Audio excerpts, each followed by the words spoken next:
Mathematics classes में।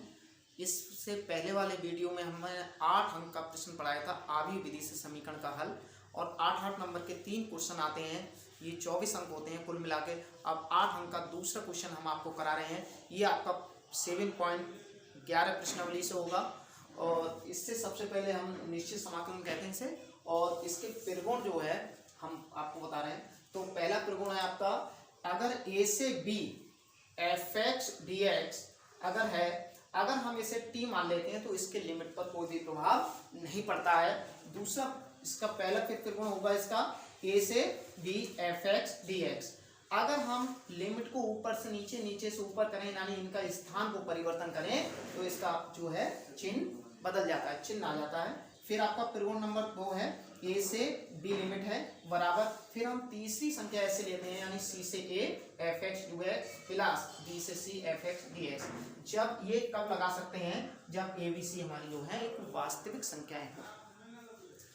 त्रिगुण number 3 है, a से b लिमिट हो fx dx, फिर दोनों लिमिटों को जोड़कर हम फंक्शन को घटा देते हैं। और ये त्रिगुण नंबर सबसे ज्यादा इंपॉर्टेंट है, त्रिगुण नंबर 4।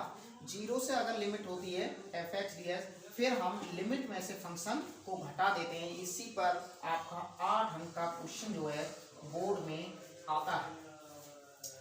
त्रिगुण नंबर 5 है, 0 से अगर 2a fx dx बराबर 0 से a, फिर fx dx प्लस a 0 से a, और फिर इसका दुगना करके यानी फंक्शन घटा देते हैं लिमिट में से।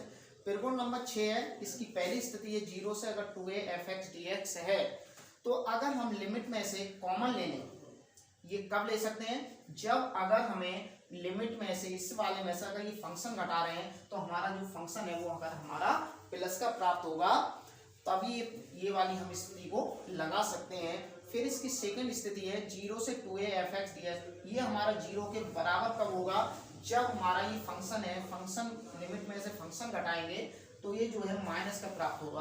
और त्रिगुण नंबर 7 है, अगर लिमिट दोनों एक जैसी हो, माइनस से केवल परिवर्तन हो चिन्ह का, माइनस a से a fx dx हो, तो इसमें से 2 लगा के 0 से a fx dx कब लिख सकते हैं, जब हमारा एक f जो है समफलन हो। इसकी पहचान क्या है, f माइनस x में से fx लिखेंगे हम, तो हमारा प्लस का ही आना चाहिए। दूसरा इसकी स्थिति है माइनस a से a fx dx बराबर 0, जब एक f जो है विषम फलन है, तो हम ये जो हमारा माइनस का प्राप्त होगा, क्योंकि लिमिट में से ये जो माइनस में से करके देखेंगे, जैसे कि हमारा लिखा है साइन माइनस एक्स, लिख सकते हैं माइनस के साइन एक्स ये, और ऐसे इसके लिए होगा जैसे कॉस माइनस एक्स बराबर होना चाहिए कॉस एक्स। ये आपके त्रिगुण नंबर, इसी पर आधारित हमारी 7.11 प्रश्नावली है। अब हम नंबर 1 एनसीईआरटी बुक से 7.11 प्रश्नावली से, तो इसका हम हल करेंगे। यहाँ लिखेंगे हल। सबसे पहले यहाँ पर मान ले रहे, इसे माना i बराबर 0 से pi by 2 cos square x into d x, इसे समीकरण नंबर 1 दे दी। अब फिर लिखेंगे i बराबर 0 से पाई बाई 2। अगर हमने बताया था 0 से कोई अगर लिमिट होती है तो वहां पर त्रिगुण नंबर 4 लगाते हैं, तो देखेंगे cos square pi by 2 minus x D x, ये वाला लिखवाया था, अभी हमने बताया था 0 से a F x D x बराबर 0 से a F a minus x D x, आगे लिख देंगे से। अब कॉस 90 माइनस थीटा होता है बेटा साइन थीटा, यहाँ पर जैसे कि लिखा हो cos pi by 2 minus x बराबर लिख सकते हैं हम साइन एक्स लिख सकते हैं। तो ऐसे यहाँ पर लिखेंगे 0 से पाई बाई 2 और साइन कॉस 90 माइनस थीटा होता है sine square x into d x, समीकरण नंबर इसे 2 दे देंगे, ये आई के बराबर। फिर त्रिगुण नंबर जब 4 लगाते हैं तो अधिकतर दोनों समीकरणों को वहां पर जोड़ा जाता है। तो अब हम समीकरण 1 और 2 को जोड़ेंगे, तो यहाँ पर लिखेंगे समीकरण 1 व 2 को जोड़ने पर जब इसे जोड़ेंगे तो ए आई और आई मिलके यहाँ पर हो जाएंगे बेटे 2i, और 0 से π/2 लिमिट है। अब यहाँ पर लिखेंगे cos square x into d x, और प्लस इसे जोड़ रहे हैं तो 0 से π/2 और sine square x into d x. अब इसे एक बार लिखेंगे यहाँ पर 0 से π/2 और cos square x plus sine square x into d x. ये होता है हमारा 1। यहाँ लिख भी सकते हैं cos square x plus sine square x बराबर 1 होता है। तो इसके स्थान पर लिख सकते हैं हम 0 से π/2 इंटू डी एक्स। ये चल रहा हमारे 2i के बराबर। अब dx का जो समाकलन है वो x होता है, तो यहाँ पर लिखेंगे 2i बराबर x, और लिमिट को हमेशा हम दाहिनी तरफ लिखते हैं, तो यहाँ पर लिखेंगे 0 से π/2। जब लिमिट लगाते हैं तो पहले ऊपर वाली लिमिट लगाते हैं यानी अपर लिमिट लगाते हैं, फिर लोअर लिमिट लगाते हैं। तो यहाँ पर लिमिट लगाएंगे π/2 माइनस 0, तो 2i बराबर हो जाएगा π/2। इसको नीचे ले जाओ, इसको 2 को धक्का मारेंगे तो इसके नीचे गिरेगा, तो 2 गुणा 2 हो जाएगा, तो i बराबर 2 दूनी 4। अब शुरू में देखिए i हमने किसके बराबर माना, तो इसके बराबर लिखेंगे इंटीग्रेशन 0 से π/2 into cos square x into d x बराबर π/4।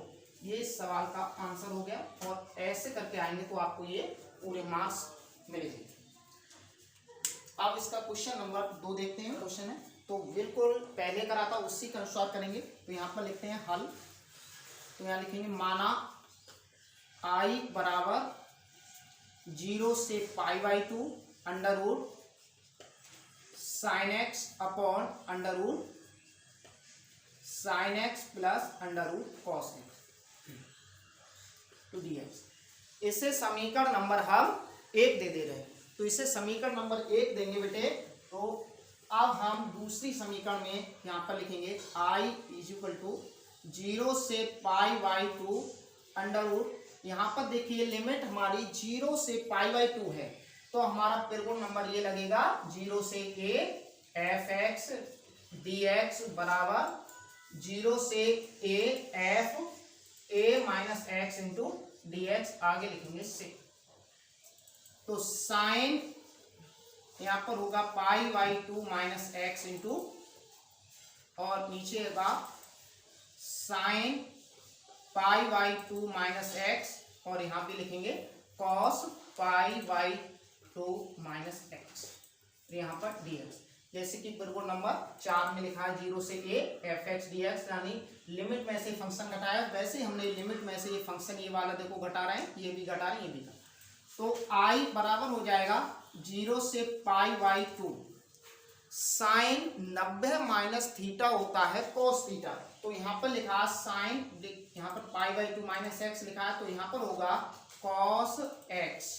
नीचे लिखा आपका साइन 90 माइनस थीटा होता है cos थीटा, यानी cos x लिखेंगे, थीटा हमारा x है, तो यहाँ भी cos 90 माइनस थीटा होता है साइन थीटा, तो साइन x लिखेंगे dx। इसी समीकरण नंबर 2 दे दो।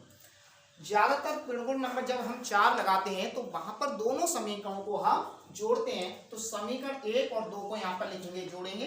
तो यहाँ पर लिखेंगे समीकरण 1 व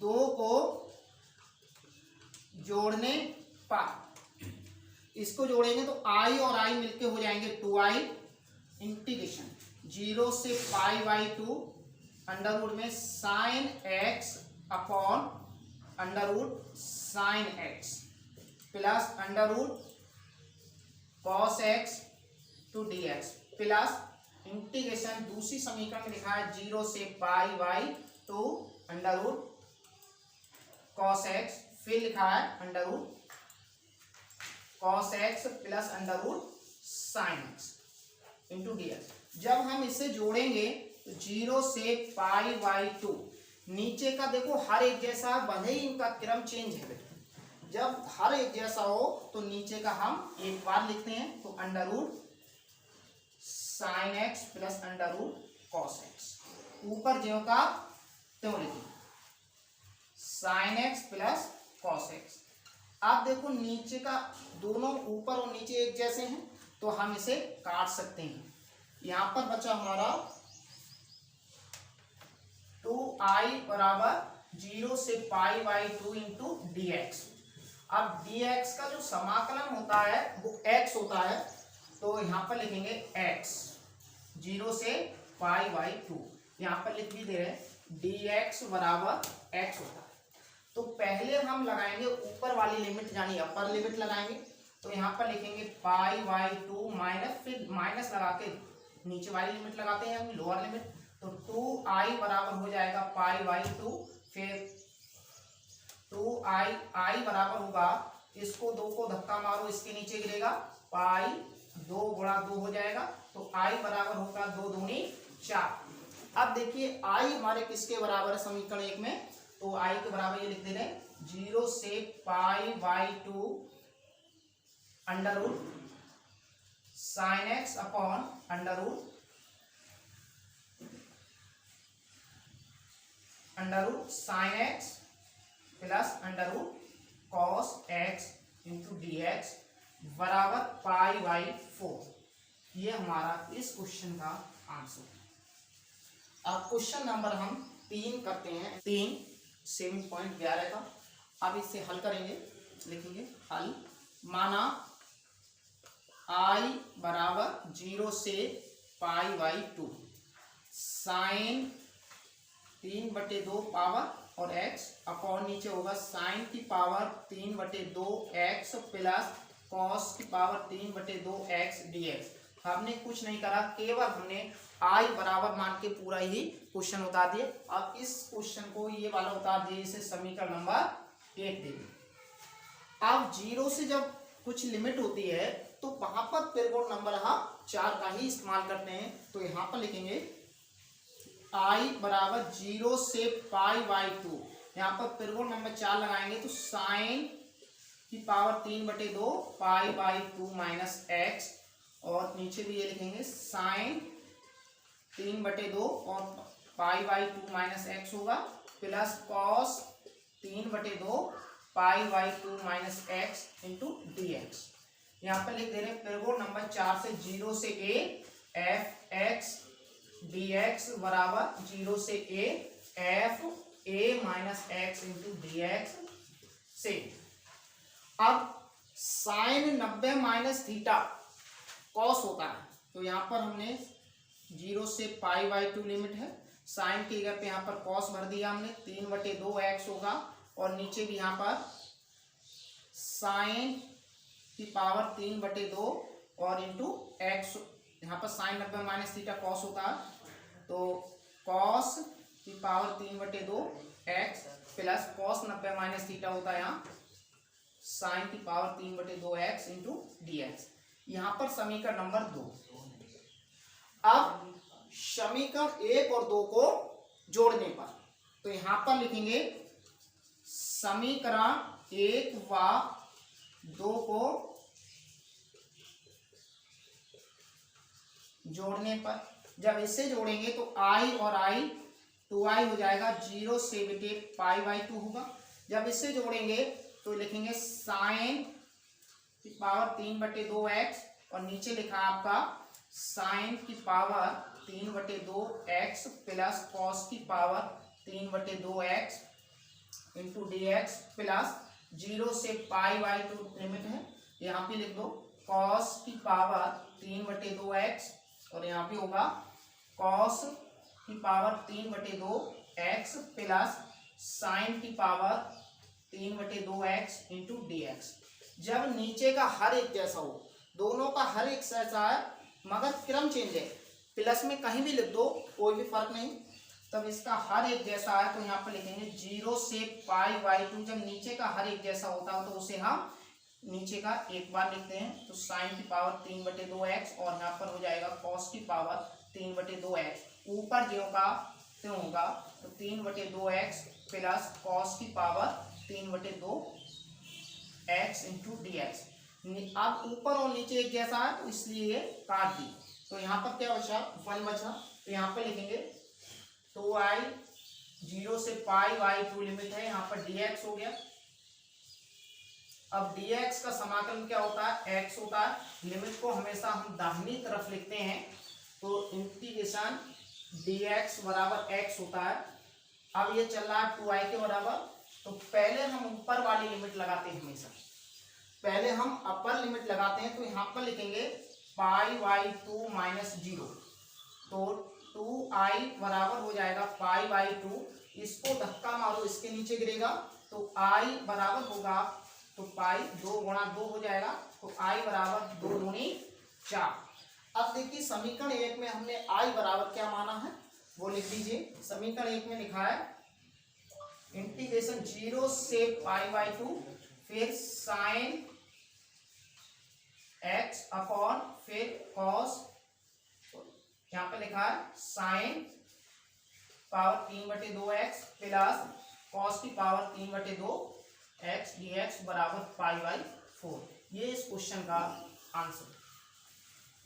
अब हम इसी क्रम में क्वेश्चन नंबर आपको 4 हल का 7.11 प्रश्नावली का क्वेश्चन नंबर 4 को हल करते हैं। तो यहाँ पर लिखेंगे सबसे पहले हल। तो माना i बराबर 0 से पाई बाई 2 और cos 5x, और यहाँ पर साइन की पावर 5x प्लस कॉस की पावर 5 इंटू dx। इसे समीकरण नंबर 1 दे दो। अब क्वेश्चन इसको आगे बढ़ाइए। अब लिमिट हमारे पास दे रखी है 0 से पाई बाई 2, तो कहने का मतलब जब भी 0 से a लिमिट हो तो पिरगुण नंबर 4 का ही प्रयोग करते हैं। तो यहाँ पर लिखेंगे 0 से a है, तो यानी पाई बाई 2 कॉस की power 5 pi by 2 minus x होगा, और नीचे होगा साइन 5 और पाई by 2 minus x plus cos 5 और पाई by 2 minus x into d x. अब ये यहाँ पर प्रयोग लगाया हमने 0 से a F x D x बराबर 0 से a F a minus x into d x, आके लिख देते हैं c। अब कॉस 90 माइनस थीटा होता है साइन 0 से पाई बाई 2, तो कॉस 90 माइनस थीटा होता है साइन, तो यहाँ पर लिख दिया हमने sine 5x। Cos sine 90 minus theta cos होता है, तो कॉस लिख दिया यहाँ पर, और कॉस 90 माइनस थीटा साइन होता है, तो इसे हमने साइन इंटू डी एक्स। इससे समीकरण नंबर 2 दे दी, आई क्यों बराबर। फिर हम ज़्यादातर जब त्रिकोण नंबर 4 लगाते हैं तो वहाँ पर अब क्वेश्चन नंबर पहला, दूसरा, तीसरा और ये क्वेश्चन नंबर 4 है आपका, इन सब में त्रिकोण नंबर 4 लगा और इन सब में समीकरणों को हमने पहली और दूसरे समीकरण को हमने जोड़ा। तो यहाँ पर लिखेंगे समीकरण 1 व 2 को जोड़ने पर, जब इसे जोड़ेंगे तो i और i मिलकर 2i हो गया 0 से पाई बाई 2। अब cos 5x अपॉन नीचे लिखा है समीकरण 1 उतार दी 5x और cos 5x into d x plus integration 0 से पाई बाई 2, फिर लिखा है साइन की पावर 5x और यहाँ पर लिखा है cos की पावर 5 और फिर x और फिर लिखा आपका sign 5x into d x. यहाँ भी देखिए नीचे का हर एक जैसा है, तो यहाँ पर लिखेंगे 0 से पाई बाई 2, नीचे का हर एक जैसा, तो एक बार लिखिए, तो साइन 5x प्लस कॉस की पावर 5x, ऊपर ज्यों का त्यों लिख दीजिए, तो कॉस की पावर 5x और प्लस साइन की power 5x into d x. अलग अलग लिखे हैं, क्रम चेंज है एक जैसा, तो इससे ये काट सकते हैं। तो ये बराबर क्या बचा 2i बराबर 0 से पाई बाई 2 और इंटू डी एक्स बचा। अब dx का समाकलन x होता है 0 से आपका ये पाई बाई 2 है, लिमिट को दाहिनी तरफ लेगा, यहाँ भी लिख भी सकते हैं इंटीग्रेशन dx बराबर x होगा बेटा। तो पहले तो हम अपर लिमिट लगाएंगे, तो ये इसमें लिखेंगे पाई by 2 minus x 0, sorry pi by 2 minus 0, जो यानी x के स्थान पर पहले हम ऊपर वाली लिमिट भरते हैं, फिर हम माइनस लगा के नीचे वाली लिमिट यानी लोअर लिमिट भरते हैं। तो यहाँ पर हो गया आपका π/2, ये हमारा 2i के बराबर चल रहा है। तो i का मान निकालना, तो 2 को धक्का मारो, इसके नीचे गिरेगा, तो 2 गुणा 2, तो i बराबर होगा 2 दूनी 4।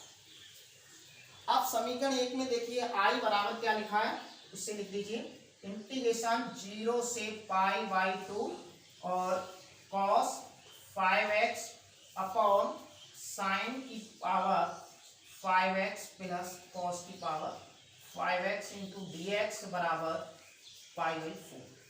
ये आपका इस क्वेश्चन का आंसर। तो इसका आपका मोस्ट इंपोर्टेंट क्वेश्चनों का जो 8-8 नंबर के आएंगे, तो ये आपका भाग नंबर 2 है। भाग नंबर 1 में हमने आवर्त विधि से समीकरण कराए, अब इसका भाग नंबर 3 आपको जल्द आपके पास आ जाएगा। तो तब तक के लिए ओके बाय।